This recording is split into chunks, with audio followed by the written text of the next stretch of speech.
जब भूखे पेट का टिफिन खाली निकले और दिल भरा हुआ हो जज्बातों से, तब रिश्तों की असली परख होती है। क्या अनु और आर्य के बीच बढ़ेगा प्यार या मजबूरियां बना देंगी दूरी?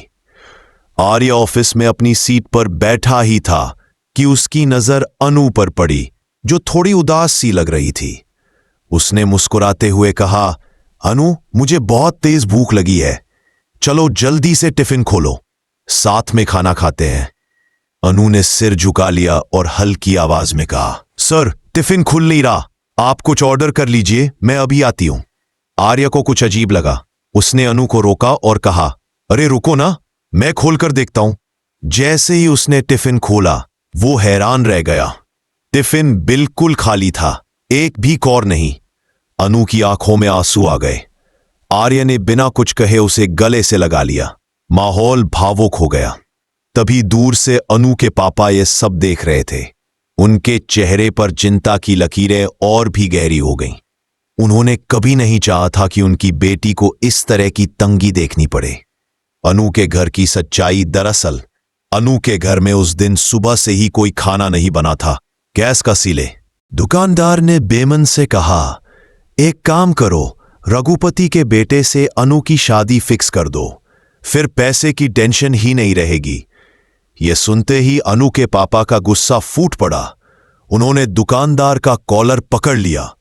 कितनी बार कहा है, मेरी बेटी को इन सौदों में मत घसीटो, क्या इंसानियत नहीं बची तुम में? दुकानदार ने गुस्से में आकर उन्हें धक्का देकर दुकान से बाहर निकाल दिया और खूब बेइज्जती की। घर में मायूसी का माहौल। घर लौटते समय अनु के पापा काफी चुप थे। अनु की मम्मी ने पूछा, कुछ हुआ क्या? उन्होंने कुछ नहीं कहा, बस आंखें झुका ली। उधर अनु भी ऑफिस से लौटकर अपने कमरे में बैठ गई। मां ने खाना पूछा तो उसने सिर हिला दिया। क्यों बेटा, कुछ खाया नहीं? मां ने प्यार से पूछा। अनु की आंखों से आंसू निकल गए। मम्मी, अब हर रोज ऐसे ही भूखे रहना पड़ेगा क्या? मां ने उसे गले से लगा लिया। नहीं बेटा, ऐसा नहीं होगा, लेकिन एक बात कहूं? अनु ने चुपचाप उनकी तरफ देखा। अगर तू रघुपति के बेटे से शादी कर ले तो हमारे हालात बदल सकते हैं। वो लोग हमारी मदद करने को तैयार हैं। कल तो तेरे पापा की दुकान के कागज भी लाए थे, कह रहे थे लोन माफ कर देंगे। अनु ने तुरंत जवाब दिया, नहीं मम्मी, मैं उससे शादी नहीं करूंगी। तो फिर क्या करेगी? भूखों मरेंगे हम। मां की आवाज सख्त हो गई। अनु अंदर ही अंदर टूटने लगी। उसकी मम्मी अब रोज उसे यही समझाने लगी कि शादी कर लो, सब ठीक हो जाएगा। आर्य को होती है सच्चाई का एहसास। अगले दिन ऑफिस में आर्य ने अनु को चुपचाप देखा। वो अपने काम में डूबी हुई थी, लेकिन चेहरा उतरा हुआ था। आर्य ने सोचा, कल का टिफिन खाली होना, उसकी आंखों के आंसू, क्या सब ठीक नहीं है उसके घर में? उसे कुछ महसूस हुआ, एक जुड़ाव, एक फिक्र।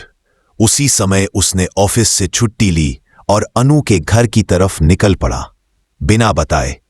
जब वह अनु के घर पहुंचा तो दरवाजे पर ही कुछ आवाजें सुनाई दी। मैंने कहा ना मम्मी, मुझे रघुपति से शादी नहीं करनी। आर्य चौंक गया। उसने दरवाजे पर दस्तक नहीं दी, बस चुपचाप लौट गया। पर अब उसे सब समझ आ गया था। अनु अंदर से टूट रही है और उसकी मदद जरूरी है। आर्य अनु के घर से लौटते वक्त बहुत सोच में डूबा हुआ था। उसके दिल में कई सवाल उठ रहे थे। क्या अनु सच में रघुपति से शादी करने जा रही है? क्यों? क्या वे मुझसे कुछ छुपा रही है?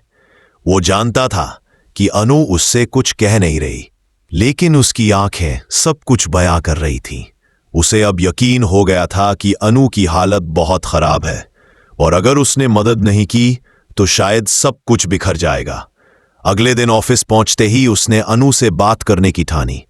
आर्य और अनु की सीधी बात। लंच ब्रेक के समय आर्य अनु के पास गया। उसने धीरे से कहा, अनु जरा बाहर चलोगी, थोड़ी बात करनी है। अनु थोड़ा चौंकी, लेकिन बिना कुछ बोले चल दी। दोनों ऑफिस के पीछे वाले छोटे पार्क में गए। आर्य ने बिना किसी भूमिका के सीधे सवाल कर दिया, अनु क्या तुम ठीक हो? घर में सब ठीक है? अनु ने मुस्कुराकर जवाब दिया, हां सर, सब ठीक है। आर्य को यह बनावटी मुस्कान अच्छी नहीं लगी। झूठ मत बोलो अनु, कल टिफिन खाली क्यों था? और कल रात मैंने तुम्हारे घर पर जो सुना वो। अनु की आंखें नम हो गईं। आप क्यों जानना चाहते हैं सर? ये मेरा निजी मामला है। आर्य ने थोड़ा शांत होकर कहा, क्योंकि तुम मेरे लिए सिर्फ ऑफिस की एक एम्प्लॉई नहीं हो अनु, तुम मेरी दोस्त हो, और शायद उससे भी ज्यादा। अनु चुप रही, लेकिन उसकी आंखों में आंसुओं की लहर बह चली। अनु की मजबूरी। अनु ने धीरे धीरे सारी बातें बताना शुरू किया।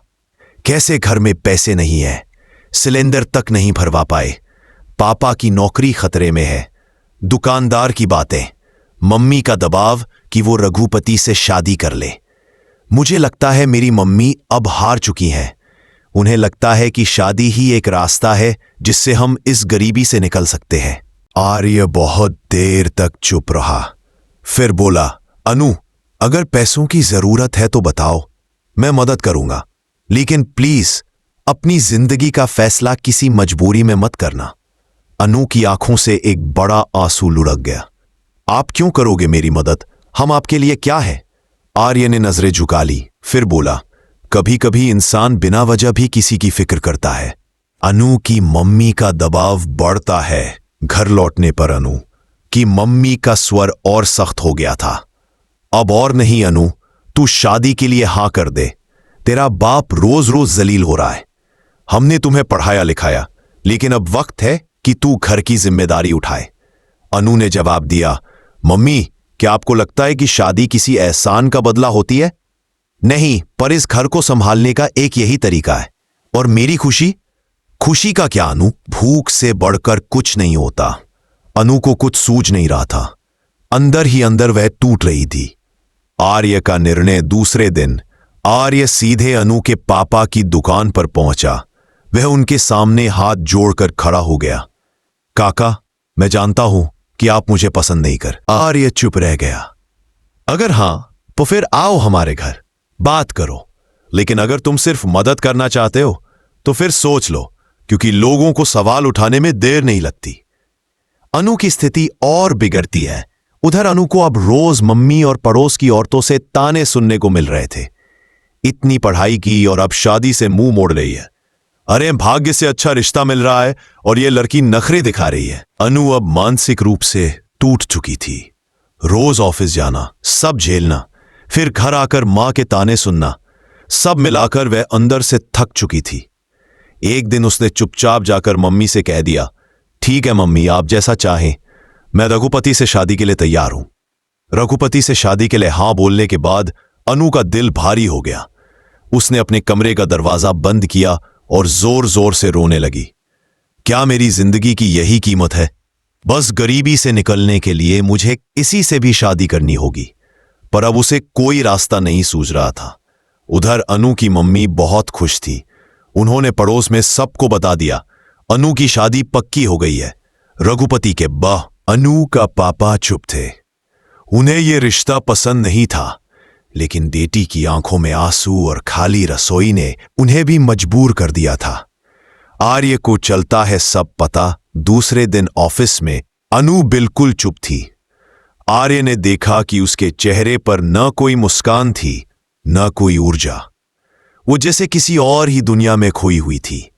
आर्य ने उसे कॉफी ऑफर की, पर उसने मना कर दिया। अनु, तुम कुछ तो छुपा रही हो, क्या हुआ है? अनु ने बहुत संयम के साथ कहा, सर मैं शादी करने जा रही हूं। आर्य जैसे पत्थर बन गया। किससे? रघुपति के बेटे से। आर्य की आंखों में अब गुस्सा नहीं, सिर्फ दर्द था। क्या तुम खुश हो? अनु चुप रही। क्या तुम मुझसे कुछ कहना चाहती हो? अनु ने आंखें बंद कर लीं और धीरे से बोली, जो कहना था, अब देर हो गई है सर। आर्य का बड़ा फैसला। उसी रात आर्य ने अनु के घर के बाहर खड़े होकर फोन किया। अनु की मम्मी ने फोन उठाया। मैं आर्य बोल रहा हूं, क्या मैं अनु से मिल सकता हूं? अब क्या बात करनी है? शादी तय हो गई है, बस एक बार बात कर लूं, आखिरी बार। अनु की मम्मी ने अनिच्छा से अनु को बुलाया। अनु बाहर आई तो देखा आर्य गाड़ी के पास खड़ा है। आप यहां क्यों आए हैं? तुमसे कुछ जरूरी बात करनी है। अब कुछ नहीं बचा कहने को। नहीं अनु, बहुत कुछ बचा है। आर्य ने जेब से एक लिफाफा निकाला और उसे दिया। इसमें वो सारे बिल हैं जो तुम्हारे घर का कर्ज खत्म कर सकते हैं। दुकान का किराया, सिलेंडर, दवाइयां, सब। आप क्यों कर रहे हैं ये सब? क्योंकि मैं तुमसे प्यार करता हूं अनु। अनु की आंखें भर आईं। लेकिन अब देर हो गई है। नहीं अनु, जब तक फेरे नहीं हो जाते तब तक देर नहीं होती।